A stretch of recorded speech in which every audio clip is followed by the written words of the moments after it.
বয়স কত? এই কোচিং সেন্টার প্রায় 1.5 বছর। আচ্ছা আচ্ছা, কতজন ছাত্রছাত্রী নিয়ে এই সেন্টার শুরু করেছিলেন? প্রথম 7 জন ছাত্রছাত্রী নিয়ে আমি সেন্টার শুরু করেছিলাম। আর আজকে আপনার স্টুডেন্ট? আজকে 100 জন বাচ্চা কোচিং সেন্টারে পড়ছে। এখানে সমস্ত বিষয়গুলো পড়ানো হয়, আলাদা আলাদা ক্লাসরুম এবং আলাদা আলাদা সাবজেক্ট টিচাররা এসে এখানে পড়ায়। আচ্ছা, এখানে কম্পিউটার আর স্পোকেন ইংলিশ শেখানো হচ্ছে? উইকে 3 দিন computer classes and weekly spoken English class পড়ানো হয়। এই 1.5 বছরের মধ্যে 10 থেকে 100 জার্নি বিষয় যদি কিছু বলেন। জার্নি তো খুব একটা সহজ ছিল না। It was not a rosy bed at all.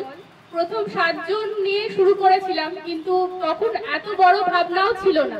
আস্তে আস্তে পেরেন্টসরা যেভাবে পাশে থেকেছে, প্রত্যেকে যেভাবে রেকমেন্ড করেছে এবং তারা ভীষণ খুশি।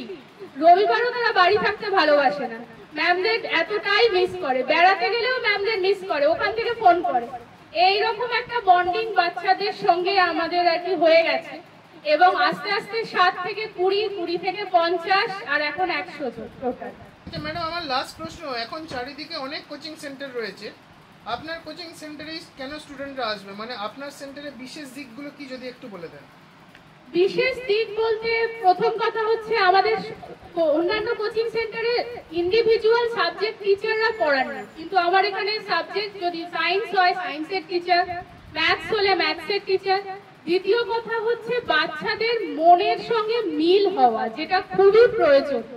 আমি বাচ্চাকে বকাঝকা করলাম, তুই কেন হোমওয়ার্ক করিসনি, আমি একটা গল্প বলতে চাই এ বিষয়। একটা বাচ্চা পড়তে আসতো, সে কোনোদিন ভালো করে পড়তো না। আমি একদিন ওকে জিজ্ঞেস করলাম যে ওর সমস্যাটা কি। ও আসলে স্কুল থেকে আসতো, সেই জন্য ঠিক মতো খাওয়া দাওয়া করে আসতে পারতো না, তাই খিদে পেতো বলে পড়তো না। আমাদের কোচিং সেন্টারে ওদের জন্য বিস্কিট বা রিফ্রেশমেন্টেরও ব্যবস্থা আছে, কারণ ওরা খিদে পেলে কি করে পড়বে। ওদের বিষয়টা, ওদের মনটা বুঝতে হবে যে ওরা পড়তে চাইছে না কেন, এবং সাবজেক্টটা বাচ্চাদের মনোগ্রাহী করে তোলাটাই টিচারের কাজ, নাকি তাদেরকে খালি কিছুটা হোমওয়ার্ক ক্লাস ওয়ার্কের ভয় দেখানো, একদমই নয়। এবং আরেকটা জিনিসও আমি পেরেন্টসদের উদ্দেশ্যেও বলতে চাই যে প্রত্যেকটা বাচ্চা ইউনিক, একজনের সঙ্গে আরেকজনের কোনো তুলনা কখনো হয় না। তাই তুলনা করে না করে যদি আমরা প্রত্যেকটা বাচ্চার মধ্যেকার যে ট্যালেন্ট, যে মধ্যেকার প্রতিভা, সেটাকে তুলে ধরি, তাদেরকে যদি একটু প্রশংসা করি, তাহলে অবশ্যই কিন্তু বাচ্চাদের ডেভেলপমেন্ট হবে।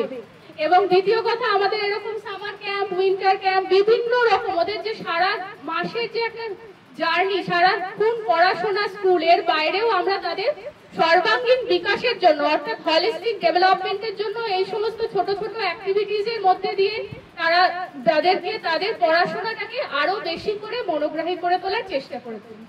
এই জন্য আমাদের কোচিং সেন্টার অন্যদের থেকে অনেকটাই আলাদা, এবং এই জন্য বাচ্চারা এখানে আগের বছর থেকে ফর্ম ফিল আপ করে রাখে, পরের বছর ভর্তি।